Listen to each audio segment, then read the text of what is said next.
நம்ம இன்னைக்கு இந்த வீடியோவில் எந்த விஷயத்தை பற்றி பேச போகிறோம் அப்படின்னு சொல்லி கேட்டோம் அப்படின்னா, பாரிஸ் ஒலிம்பிக் இருக்கு இல்லையா, பாரிஸ் ஒலிம்பிக்கினுடைய தொடக்க விழா நாளைக்கு கோலாகலமாக ஸ்டார்ட் ஆக இருக்கு அப்படின்னு சொல்லலாம். ஸோ விளையாட்டு உலகத்தை பொறுத்த வரைக்குமே பார்த்தோம் அப்படின்னா, இந்த ஒலிம்பிக் அப்படின்றது இருக்கு இல்லையா, ஒலிம்பிக் வந்துட்டு ரொம்ப பெரிய ரெகக்னேஷனாக, ரொம்ப பெரிய அடையாளமாக கருதப்படக்கூடிய ஒரு விஷயமா இருக்கு அப்படின்னு தான் சொல்லணும். ஒலிம்பிக்கில் வந்துட்டு பதக்கம் வின் பண்ணணும் அப்படின்றது தான் ஒவ்வொரு விளையாட்டு வீரருடைய வாழ்நாள் லட்சியமாகவே இருக்கும் அப்படின்னு சொல்லலாம். ஸோ அப்படிப்பட்ட இந்த ஒலிம்பிக் பார்த்தோம் அப்படின்னா இந்த வருஷமும் வந்துட்டு நடக்குது. 4 வருஷத்துக்கு ஒரு டைம் தான் இந்த ஒலிம்பிக் அப்படின்றது நடக்கும். பட் இந்த ஒலிம்பிக்ஸ்ல பார்த்தோம் அப்படின்னா இந்திய வீரர்கள் இருக்காங்க இல்லையா, அதுல குறிப்பா பார்த்தோம் அப்படின்னா மல்யுத்த வீராங்கனைகள் எக்கச்சக்கமான ஸ்ட்ரகிள்ஸை தாண்டி விளையாடுறாங்க அப்படின்னு தான் சொல்லணும். பல மூத்த மல்யுத்த வீரர்களால பார்த்தோம் அப்படின்னா கலந்துக்கவே முடியல. அதுக்கு ரொம்ப முக்கியமான காரணம் லாஸ்ட் இயர்ல நடந்த பஜ்ரங் புனியா இருக்கார் இல்லையா, அவர் மேல வச்ச குற்றச்சாட்டுனால பார்த்தோம் அப்படின்னா அதுக்கப்புறமா மல்யுத்த முகாம்கள் இருக்கு இல்லையா, அதெல்லாம் சரிவர நடத்தப்படாததுனால பல மல்யுத்த வீரர்கள் அவங்களுடைய வாழ்க்கையவே இழந்திருக்காங்க அப்படின்னே சொல்லலாம். இதை தாண்டி நம்ம இந்த வீடியோல எந்த விஷயத்தை பத்தி பேச போறோம் அப்படின்னு சொல்லி கேட்டோம் அப்படின்னா, இந்த ஒலிம்பிக்ல என்னென்ன விஷயங்கள் அப்படின்றது நடக்க போகுது, பாரிஸ் ஒலிம்பிக்ல இந்தியாவுக்கான பதக்க வாய்ப்பு அப்படின்றது எப்படி இருக்கு, அதுல குறிப்பா சொல்லணும் அப்படின்னா இந்தியாவில இருந்து 114 வீரர்கள் வந்துட்டு பார்ட்டிசிபேட் பண்றாங்க அப்படின்னே சொல்லலாம். தமிழ்நாட்டில இருந்து மட்டும் பார்த்தோம் அப்படின்னா கிட்டத்தட்ட ஒரு 13 பேர் வந்துட்டு பார்ட்டிசிபேட் பண்றாங்க.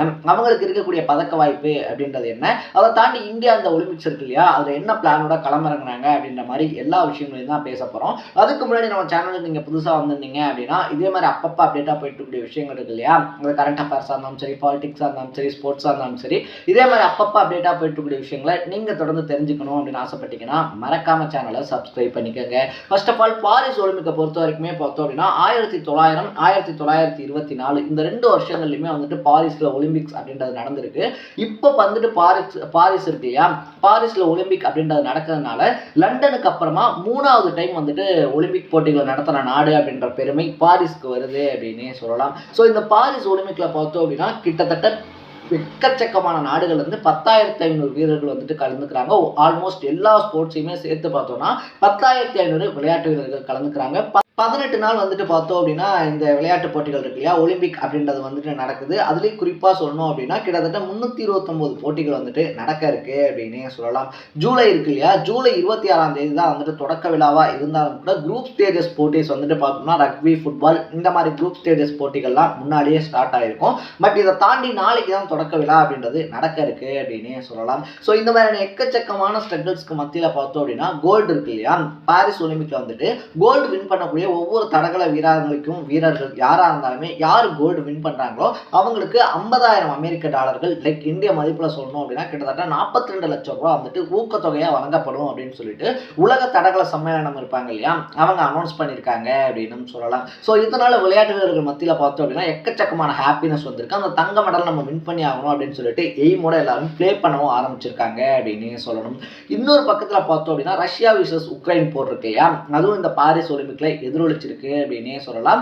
ரஷ்ய வீரர்கள் வந்துட்டு ரஷ்ய கொடியை ஏந்திட்டு இந்த பாரிஸ் ஒலிம்பிக்ல வந்துட்டு பங்கெடுக்க முடியாது அப்படின்னு சொல்லி தடை விதிக்கப்பட்டிருக்கு. அவங்க வந்துட்டு ஒரு பொது கொடியின் கீழே பார்த்தோம் அப்படின்னா இந்த விளையாட்டு போட்டிகளில் பார்ட்டிசிபேட் பண்ணலாம், அவங்க வின் பண்ணலாம். பட் ரஷ்யாவுடைய அடையாளத்தோட, நாங்கள் ரஷ்ய வீரர்கள் அப்படின்ற அடையாளம் இருக்கு இல்லையா, அந்த அடையாளத்தோட இந்த ஒலிம்பிக்ஸ்ல அவங்களால விளையாட முடியாது அப்படின்றது ஒரு ரொம்ப பெரிய பின்னடைவா ரஷ்யாவுக்கு பார்க்கப்படுது அப்படின்னு சொல்லப்படுது. இன்னொரு பக்கத்துல பார்த்தோம் அப்படின்னா உக்ரைன் இருக்காங்க இல்லையா, உக்ரைன் 140 வீரர்களோட இந்த விளையாட்டு போட்டிகளில் கலந்துங்கிறாங்க. ஒவ்வொரு ஒலிம்பிக்லையுமே பார்த்தோம் அப்படின்னா உக்ரைன் எக்கச்சக்கமான வீரர்களை வந்துட்டு அனுப்புவாங்க. பட் இந்த டைம் ரஷ்யாவுக்கு அகேன்ஸ்டான போரில் பார்த்தோம் அப்படின்னா நிறைய விளையாட்டு வீரர்கள், நிறைய பயிற்சியாளர்களை இழந்ததுனால உக்ரைன் வெறும் 140 வீரர்களை தான் அனுப்புகிறாங்க. இதுலேயும் பல பேருக்கு பார்த்தோம் அப்படின்னா முறையான பயிற்சி இல்லை அப்படின்றது யோசிக்கப்பட வேண்டிய, கவனிக்கப்பட வேண்டிய ஒரு விஷயமா இருக்குது அப்படின்னு தான் சொல்லணும். இந்தியாவை பொறுத்த வரைக்குமே இந்தியா இது வரைக்கும் ஒலிம்பிக்கில் என்ன பண்ணியிருக்காங்க அப்படின்னு சொல்லி கேட்டோம்னா கிட்டத்தட்ட 100 வருஷமாக இந்தியா ஒலிம்பிக்கில் பங்கெடுத்துக்கிட்டு இருக்காங்க. பட் இந்த 100 வருஷத்தில் வருஷத்துக்கு ஒரு மெடல் அப்படின்னு போட்டிருந்தா கூட 100 மெடல் இந்தியா கிட்ட இருந்திருக்கணும். பட் வெறும் 35 மெடல் தான் பார்த்தோம் அப்படின்னா இந்தியா கிட்ட இருக்கு அப்படின்னு சொல்லலாம். அதுலயும் 10 தங்க மெடல், 9 வெள்ளி மெடல், 16 வெண்கலம் அப்படின்னு வந்துட்டு சொல்லுவாங்க இல்லையா. ஸோ ஓவராலா கூட்டி கழிச்சு பார்க்கும்போது வெறும் 35 மெடல் தான் பார்த்தோம் அப்படின்னா இருக்கு. இந்த பாரிஸ் ஒலிம்பிக்கை பொறுத்த வரைக்குமே 70 வீரர்கள், 47 வீராங்கனைகள் அப்படின்னு சொல்லிட்டு 117 பேர் பார்த்தோம் அப்படின்னா இந்தியா சார்பாக கான்ட்ரிபியூட் பண்றாங்க. அதுல 13 பேர் தமிழ்நாட்டை சார்ந்தவங்க அப்படின்னு சொல்லலாம். சரி, ஓகே, இந்த பிளேயர்ஸ்லாம் வந்துட்டு பண்றாங்க. பட் இந்தியாவுக்கு வந்துட்டு கன்ஃபார்ம் இந்தந்த பிரிவுகள்ல பதக்கம் கிடைக்கும் அப்படின்னு சொல்லிட்டு ஒரு எதிர்பார்ப்பு இருக்கு இல்லையா. அப்படி எதிர்பார்ப்புகள்ல முதன்மையானவராக இருக்கக்கூடியவர் நீரஜ் சோப்ரா அப்படின்னே சொல்லலாம். ஏன்னா ஆல்ரெடியே பார்த்தோம் அப்படின்னா 2020 நடந்த ஒலிம்பிக் இருக்கு இல்லையா, அதில் தடகளத்தில் பார்த்தோம் அப்படின்னா முதல்ல கோல்டு மெடல் வின் பண்ணாரு அப்படின்னு சொல்லிட்டு நீரஜ் சோப்ராக்கு நாடு முழுக்க எக்கச்சக்கமான வரவேற்பு, உற்சாகமான வரவேற்புகள் கொடுக்கப்பட்டுச்சு.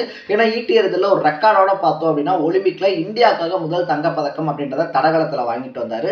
ஸோ இந்த டைமுமே பார்த்தோம் அப்படின்னா நல்ல பர்ஃபார்மன்ஸோட நீரஜ் சோப்ரா இருக்கிறதுனால இந்த டைமும் நீரஜ் சோப்ரா ஒலிம்பிக்ல கோல்டு மெடல் வின் பண்ணுவாரு அப்படின்னு சொல்லிட்டு அவர் மேலே ஒரு ரொம்ப பெரிய எதிர்பார்ப்பு இருக்கு அப்படின்னே சொல்லலாம். ஏன்னா 2020 டோக்கியோ ஒலிம்பிக் இருக்கு இல்லையா, அதில் வின் பண்ணி எல்லாத்தையுமே திரும்பி பார்க்க வச்சாரு.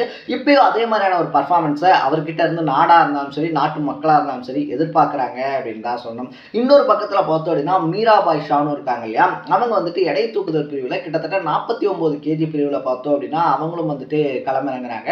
லாஸ்ட் இயர் டோக்கியோ ஒலிம்பிக்ல வெள்ளி பதக்கம் வின் பண்ணியிருந்தாங்க. ஸோ இந்த வருஷமும் அவங்க கண்டிப்பாக ஏதாவது ஒரு பதக்கத்தை வின் பண்ணி இந்தியாவுக்கு கான்ட்ரிபியூட் பண்ணுவாங்க அப்படின்னு சொல்லி அவங்க மேலேயும் பார்த்தோம் அப்படின்னா ஒரு எதிர்பார்ப்பு இருக்கு அப்படின்னு தான் சொல்லணும். மூணாவது பேட்மிண்டன் குயின் அப்படின்னு சொல்லலாம். பிவி சிந்து இருக்காங்க இல்லையா, அவங்களும் நல்லா தான் பர்ஃபார்மன்ஸ் பண்ணாங்க. பட் லாஸ்ட் டைம் பார்த்தோம் அப்படின்னா அவங்களால வெண்கல பதக்கம் அப்படின்றதான் வின் பண்ண முடிஞ்சிருச்சு. ஸோ இந்த டைம் கோல்டு மெடல் அடிக்கிறது தான் பிவி சிந்து இருக்காங்க இல்லையா, அவங்களுடைய நோக்கமாக இருக்கும் அப்படின்னு சொல்லி எல்லாரும் கணிக்கிறாங்க. அதே நேரத்தில் பார்த்தோம் அப்படின்னா கண்டிப்பாக பதக்கம் வரும் அப்படின்ற ஸ்போர்ட்ஸ் இருக்கு இல்லையா, அந்த பிரிவுகள் இருக்கு இல்லையா, அதில் பிவி சிந்து மேலேயும் அதிகப்படியான எதிர்பார்ப்புகள் இருக்கு அப்படின்னு தான் சொல்லணும். அடுத்தடுத்து பார்த்தோம் அப்படின்னா மல்யுத்தம் இருக்கு இல்லையா, நான் முன்னாடியே சொன்ன மாதிரி மல்யுத்தத்தில் இந்தியாவுக்கு அதிகப்படியான பதக்கங்கள் அப்படின்றது கிடைக்கும். பட் லாஸ்ட் இயர்ல பஜ்ரங் புனியா இருக்கார் இல்லையா, அவருக்கு அகேன்ஸ்டாக நடந்த பாலிடிக்ஸ் போராட்டத்தில் பார்த்தோம் அப்படின்னா இந்த ஒலிம்பிக் போட்டிகளில் தகுதி சுற்றுக்கு கூட போக முடியாமல் நிறைய முன்னாள் நட்சத்திரங்கள், அதுவும் சீனியர்ஸ்ன்னு சொல்லுவாங்க இல்லையா, மூத்த வீரர்கள் அப்படின்னு சொல்லிட்டு அவங்க கூட தகுதி பெற முடியாத சுச்சுவேஷன் அப்படின்றது வந்ததுனால இந்தியா பல பதக்கங்களை மல்யுத்தத்தில் தவற விடும் அப்படின்னு சொல்லி கணிக்கிறாங்க. ஒரே ஒரு ஆண் மட்டும்தான் பார்த்தோம் அப்படின்னா மல்யுத்தத்தின் சார்பாக இந்தியாவின் சார்பாக கலந்துக்கிறாரு. பெண்கள் பிரிவில் ஒரு 4-5 பேர் கலந்துக்கிறாங்க. ஸோ மல்யுத்தத்தை பார்க்கும்போது நமக்கு பதக்க வாய்ப்புகள் ரொம்ப கம்மி அப்படின்னு சொல்லப்படுது. ஹாக்கி இருக்கு இல்லையா, ஹாக்கி டீமை பொறுத்த வரைக்குமே பார்த்தோம் அப்படின்னா லாஸ்ட் ஒலிம்பிக்ல வெண்கல பதக்கம் அப்படின்றத வின் பண்ணியிருந்தாங்க.